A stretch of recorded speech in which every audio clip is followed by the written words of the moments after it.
So what's up mga boss? Today's video mga boss, may share ako sa inyo. Dahil nag-chat yung ating customer mga boss.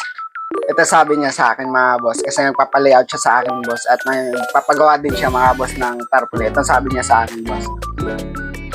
Tiwala na ako sa gawa mo. Ikaw na po bahala sa layout. Check ko na lang after bago mo i-print. Salamat. So ayun dun pala mga boss.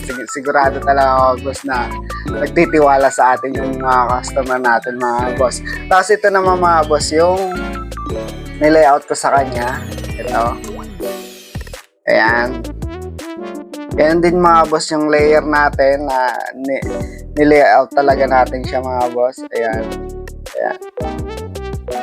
Yan, madami yan mga boss. Ayan, bago namin na-approval. Mabilis lang siya mga boss kausap kasi hindi siya masyadong madaming pinapa-edit. Yung nagpalagay lang siya mga picture ng ano nila, ng parisan nila. So, ayun mga boss, nang ma-approve na ni ate. So, print na namin mga boss. Ito yung output niya mga boss sa print. Ayan.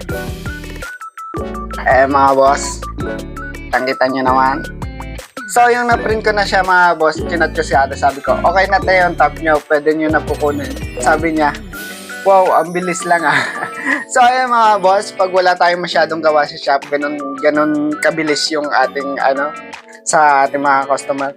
So, sa mga nice mga boss na magpa-print o magpa-layout, pwede kayong pumunta sa IJ Graphics Printing Services mga boss. So, near ito mga boss sa 7-Eleven Karwatan, ayun. So, pwede niyo rin ako mga boss na i-PM or chat-chat na lang mga boss. So, ayun mga boss. Thank you sa mga solid naman customer. Ayun, lalong-lalo na kay Lord mga boss.